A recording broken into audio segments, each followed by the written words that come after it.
I'd been standing in my kitchen for what felt like an eternity, holding the pill bottle in my hand, watching the October sunlight filter through the window above the sink. The house was quiet except for the distant hum of the refrigerator and the occasional creak of old wood settling. That's what 67 years of living alone sounds like after your wife passes. Silence, interrupted only by the sounds of a house that remembers when it was full of life. Before I continue, I want to thank you for being here. If you enjoy these true stories, please subscribe to Silver Vengeance and let me know in the comments where you're watching from. Your support means everything to an old teacher like me. I unscrewed the cap on my blood pressure medication, the same routine I'd followed every evening at 7 o'clock for the past 5 years.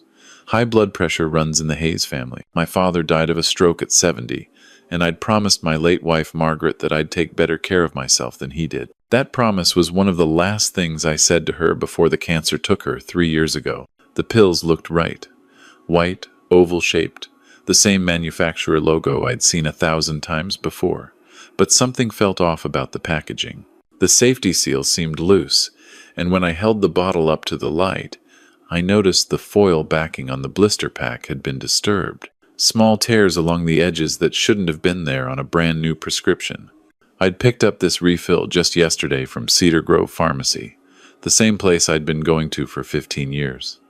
Marcus Chen, the pharmacist there, knew me by name. We'd talk about his daughter's college applications, my former students who'd gone on to do remarkable things, the Longhorns' chances this season. That kind of small-town familiarity you can't find in the big chain stores. But yesterday had been different. Marcus wasn't there. A young temporary pharmacist had handed me the prescription with barely a word, just a quick sign here and a rushed. Have a good day. I hadn't thought much of it at the time. People get sick, take vacations, life happens. Now, staring at those pills, something in my gut told me to wait. I set the bottle down on the counter and looked around my kitchen. It was the same kitchen where Margaret and I had raised our daughter Emily. The same table where we'd helped her with homework, celebrated birthdays, had those difficult conversations when she was a teenager. The photographs on the refrigerator told the story of a happy family, but photographs can lie. They freeze moments in time, but they don't capture what comes after. Emily had been my pride and joy once. Straight A's, scholarship to UT Austin, a career in real estate that seemed promising. But something had changed in her over the past few years. The visits became less frequent. The phone calls turned curt. And when she did come by, usually once a month, her eyes would drift around the house like she was cataloging assets rather than reminiscing about memories. My phone buzzed. A text from Emily. Dad, did you take your medication tonight? It's important you stay on schedule. I stared at the message. She'd never asked about my medication before. In fact, Emily rarely asked about my health at all. Our last real conversation had been 2 weeks ago, when she'd stopped by, unannounced. She'd seemed agitated, pacing around the living room, asking questions about my will, about whether I'd updated my estate planning recently. Just making sure you have everything in order, Dad, she'd said. At your age, you never know. At my age, I was 67, not 90.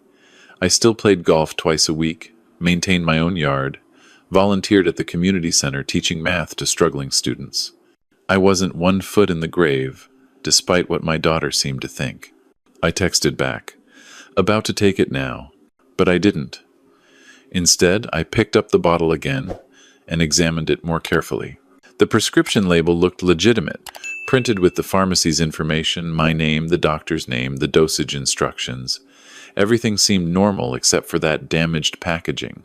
I made a decision. I'd take the pills to Marcus tomorrow morning when he was back at work and ask him about it.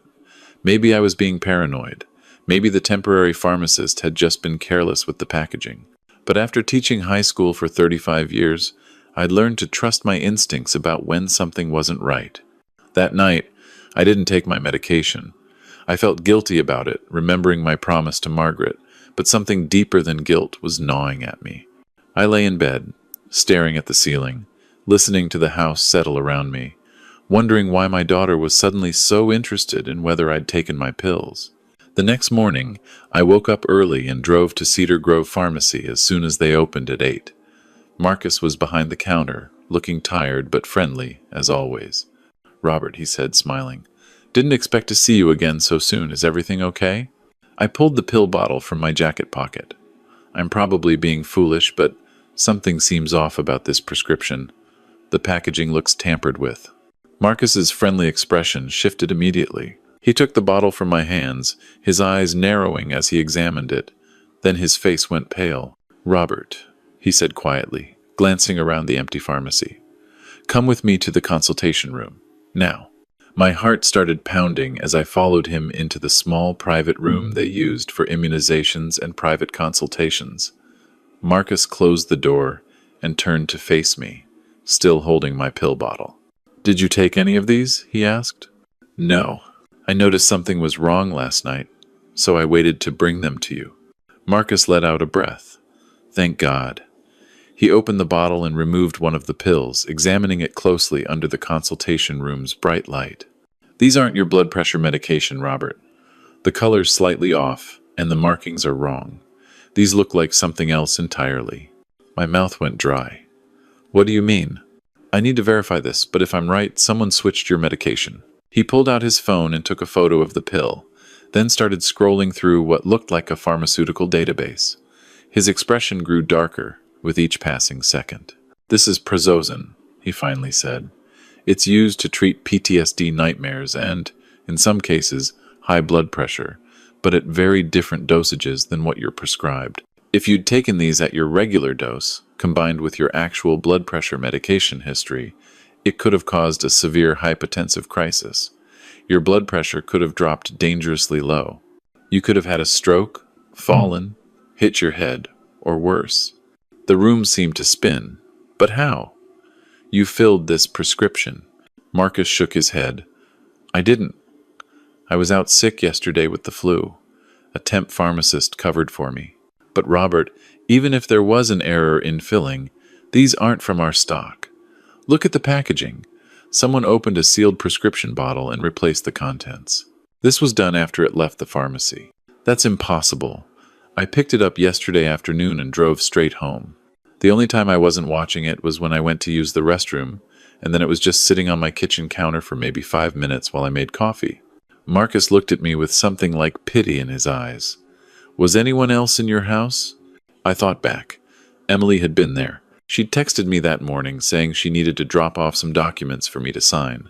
Something about refinancing her investment properties that needed a guarantor signature. I'd told her I'd be out picking up groceries and my prescription, but she could let herself in with her key and leave the papers on the kitchen table. "My daughter," I said slowly. "She was at my house yesterday afternoon." Marcus didn't say anything. He didn't have to. The look on his face said enough. "I need to check something," I said, pulling out my phone.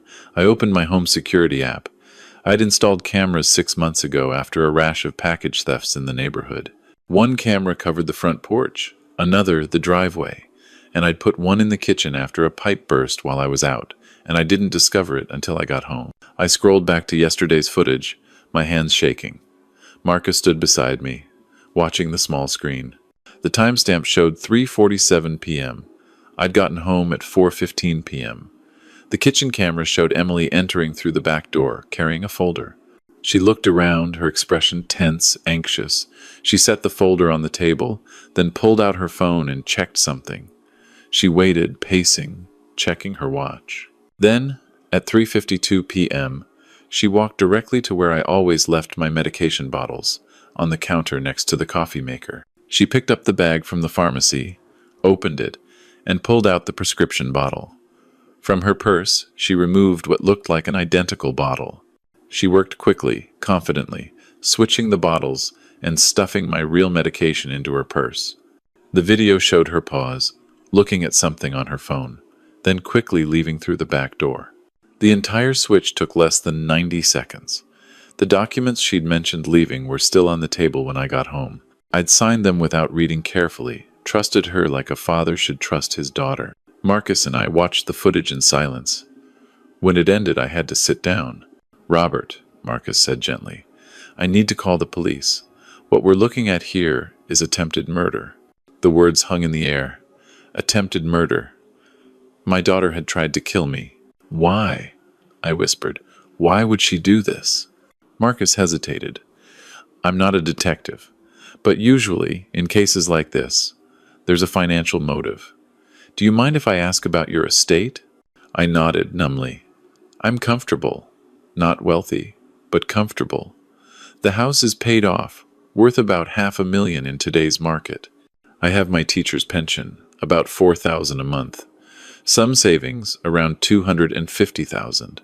Life insurance, another $200,000. I'd planned to use it to enjoy my retirement, maybe travel like Margaret and I always talked about. And who inherits if something happens to you? Emily. She's my only child. Everything goes to her. Marcus pulled out his phone. I'm calling Detective Sarah Kim. She handles cases like this. Robert, I need you to understand something. If you'd taken those pills last night, there's a very good chance you'd be dead right now. Your daughter planned this carefully. She knew your routine, had access to your house, knew when you'd be getting your refill. This wasn't impulsive. This was calculated. The police came within 20 minutes. Detective Kim was a woman in her mid-40s with sharp eyes and a gentle manner that probably put a lot of suspects at ease before she trapped them. She listened to everything, watched the video footage 3 times, and took the pill bottle as evidence. Mr. Hayes, she said, I need to ask you some difficult questions. Has your daughter been having financial problems? I don't know. She's a real estate agent. She always seems to be doing well, drives a nice car, wears expensive clothes. Would you mind if we looked into her finances? We'd need your permission since this is an active investigation. I signed whatever she needed. That afternoon, Detective Kim called me back.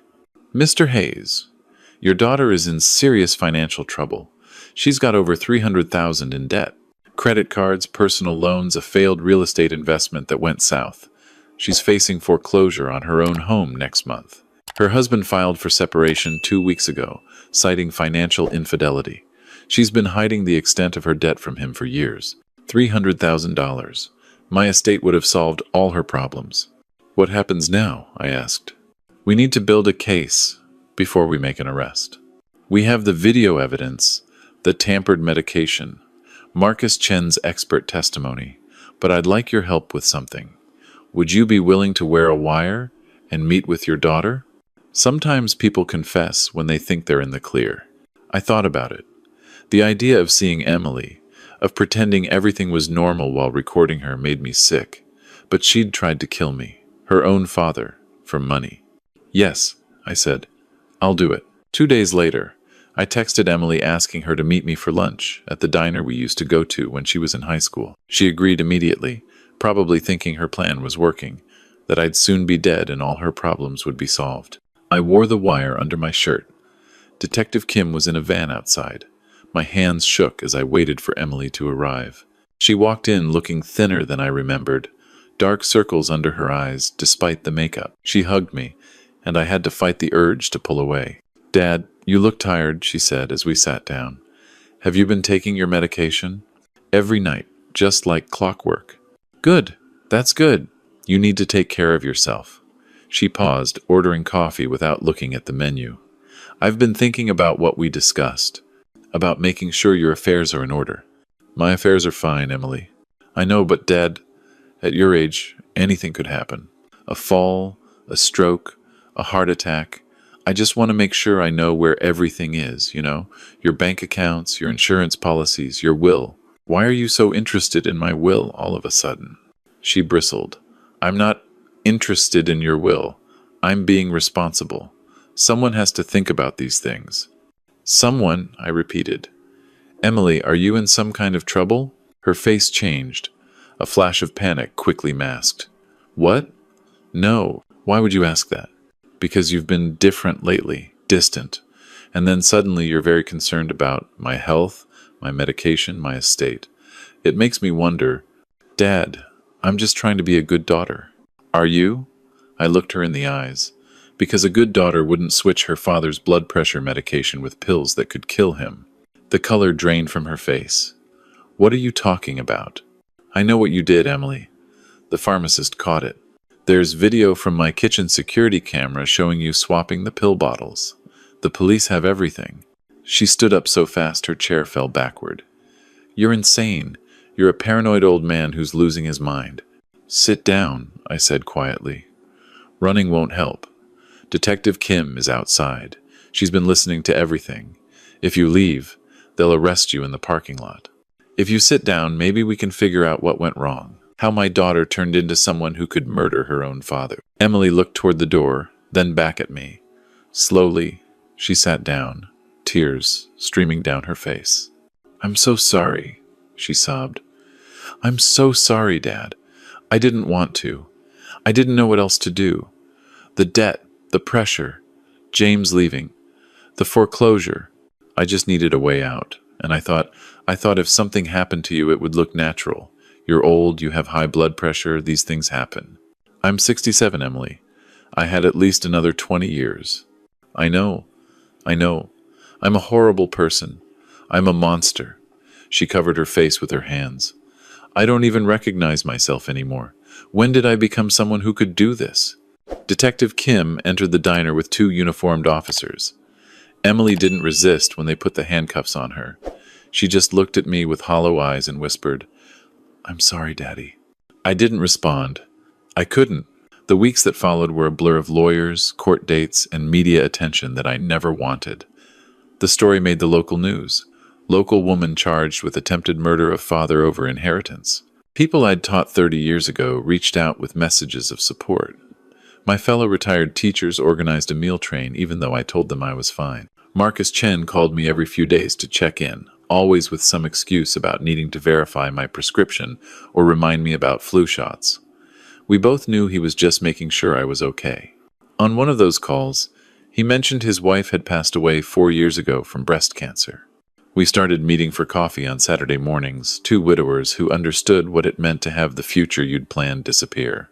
Emily took a plea deal, 8 years in prison with the possibility of parole after 5. Her lawyer tried to argue for a lesser sentence, claimed she'd been having a mental health crisis, that the stress of her financial situation had caused a break from reality.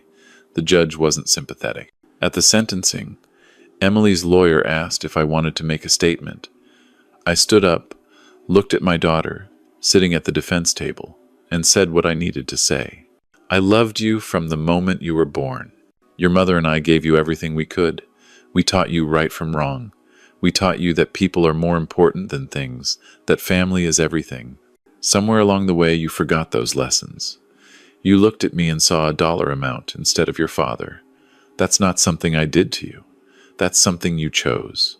I hope you find yourself again in prison, Emily. I hope you remember who you were before greed turned you into someone who could murder their own parent. But I can't be part of that journey with you. I forgive you because holding on to anger would destroy me. But I can't have you in my life anymore. Goodbye, Emily. She sobbed through my entire statement. I walked out of the courtroom and didn't look back. 6 months after Emily's sentencing, Marcus invited me to his daughter's college graduation. It seemed wrong at first, celebrating someone else's daughter when my own was in prison. But Marcus insisted, and I found myself sitting in a crowded auditorium, watching a young woman I barely knew walk across the stage to receive her diploma in pharmacy. She wants to be like her dad, Marcus whispered to me. Even after everything we've been through, she still believes in helping people. After the ceremony, Marcus's daughter Sophie hugged him, then surprised me by hugging me too. Dad's told me so much about you, Mr. Hayes. Thank you for being his friend. I know the last few years have been lonely for him. I looked at Marcus, this man who had saved my life, and then quietly become one of my closest friends. He shrugged, embarrassed. You saved me too, I told him. In more ways than one. That summer, Marcus and I started taking weekend trips together. Small things at first, day trips to nearby towns, barbecue joints we'd always heard about but never visited.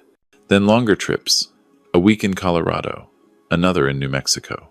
We were 2 men in our 60s, both carrying the grief of lost wives and broken expectations about what our later years would look like, finding something like peace in each other's company.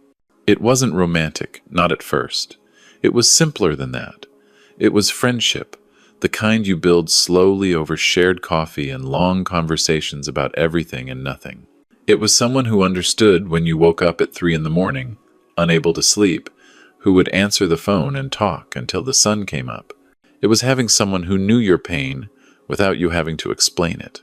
But somewhere along the way, friendship became something more. I can't pinpoint the exact moment. Maybe it was the night in Santa Fe when we stayed up late on the hotel balcony, watching the stars and talking about our wives, about loss and guilt, and the strange possibility of being happy again. Maybe it was the morning I woke up and realized the first person I wanted to talk to was Marcus. Maybe it was when I caught myself looking forward to our Saturday coffee dates more than anything else in my week. 1 year after Emily's sentencing, I received a letter from her. It sat unopened on my kitchen counter for 3 days before I finally put it in the drawer with the other unopened letters she'd sent. I wasn't ready to read her words. Maybe I never would be. But I also wasn't consumed by anger anymore. I'd found something I didn't expect to find at 68 years old, a new beginning. Marcus and I were sitting on my back porch one evening in late October, almost exactly 2 years after the day he'd saved my life, when he reached over and took my hand. "Robert," he said, "I know this is complicated. I know we're both still carrying our grief, but I need to tell you that you've become the most important person in my life. And if there's a chance that you feel the same way, I'd like to see where this goes." I squeezed his hand. "I feel the same way, Marcus. I didn't think I'd ever feel this way again about anyone. Is it okay that I'm a man? I know you were married to Margaret, and I don't want to assume—" "Love is love," I interrupted. "Margaret taught me that. She wouldn't want me to be alone forever, and she definitely wouldn't want me to let gender get in the way of happiness. She'd probably be annoyed it took me this long to figure out what I was feeling." Marcus laughed, and it was the best sound I'd heard in years. We took things slowly. There was no rush at our age. We'd both learned that life is fragile, that tomorrow isn't guaranteed, but we'd also learned that healing can't be rushed. We kept our separate homes for a while, but spent most evenings together. We traveled more, saw parts of the country we'd always dreamed of seeing. We made new memories that didn't carry the weight of our losses. 2 years after our first date, if you could call it that, we sold both our houses and bought a small ranch outside Austin. Nothing fancy, just enough land for a garden and a couple of dogs. Sophie came to visit often, and she started calling me Uncle Robert, which made me tear up the first time she said it. I never went back to that last unopened letter from Emily. Detective Kim told me she was doing well in prison, had started counseling, was working in the prison library. That was enough for me to know. Maybe someday I'd be ready to have a relationship with her again, but that day wasn't today, and that was okay. On our 3rd anniversary, Marcus and I got married in a small ceremony at our ranch. Just Sophie, a few close friends, and my former colleague Janet, who'd become like family over the years. It wasn't the life I'd planned when I married Margaret all those years ago. It wasn't the relationship with my daughter I'd dreamed of when she was born. But it was real, and it was good, and it was mine. Sometimes the best revenge isn't revenge at all. It's refusing to let someone else's cruelty define your story. It's finding the courage to start over when you thought your story was finished. It's choosing to build something beautiful from the ruins of what you lost. Emily had tried to take everything from me. My life, my health, my future. But she couldn't take away my ability to choose what came next. I chose forgiveness not for her sake, but for mine. I chose to trust again, to love again, to believe that people could still surprise you in good ways even after they'd surprised you in terrible ones. I'm 70 now. Marcus is 68. We spend our mornings working in the garden, our afternoons reading on the porch, our evenings cooking dinner together and talking about everything and nothing. We volunteer at the community center, teaching math and science to kids who struggle in school. We take weekend trips and plan bigger adventures for when we retire fully from volunteering. Last week I received another letter from Emily. This time I opened it. She's up for parole next year. She wanted to apologize again, to ask if there was any chance of reconciliation. She's studying for her GED in prison, wants to start over when she gets out. I wrote back, not to say I forgive her, because I'd already done that for myself. Not to say we could pick up where we left off, because that relationship died the day she swapped my medication. But I wrote to say that I hope she finds peace, that I hope she learns from her mistakes, and that when she gets out, she should focus on becoming someone she can be proud of. I told her about Marcus, about the ranch, about the life I've built. I told her that people can change, that it's never too late to choose differently, but that those changes have consequences. Some bridges, once burned, can never be rebuilt exactly as they were, but sometimes you can build something new in their place, if both people are willing to try. I don't know if Emily and I will ever have a relationship again. That's not the point of my story. The point is that at 67, when I thought my life was over, when my own daughter had tried to end it, I found a reason to keep going. I found Marcus. I found joy. I found a future worth living. The best inheritance isn't the money you leave behind. It's the life you build for yourself, the love you share, and the choice to keep choosing hope, even when you've been given every reason to choose bitterness instead. That's what silver vengeance really means. Not revenge against those who hurt you, but the quiet triumph of building a beautiful life despite them. If you've made it this far, thank you for listening to my story. I hope it reminds you that it's never too late to start over, that betrayal doesn't have to be the end of your story, and that love can find you in the most unexpected places, at the most unexpected times. Please subscribe if you haven't already, and let me know in the comments where you're watching from and what lesson you took from my story. Until next time, remember, the best revenge is living well.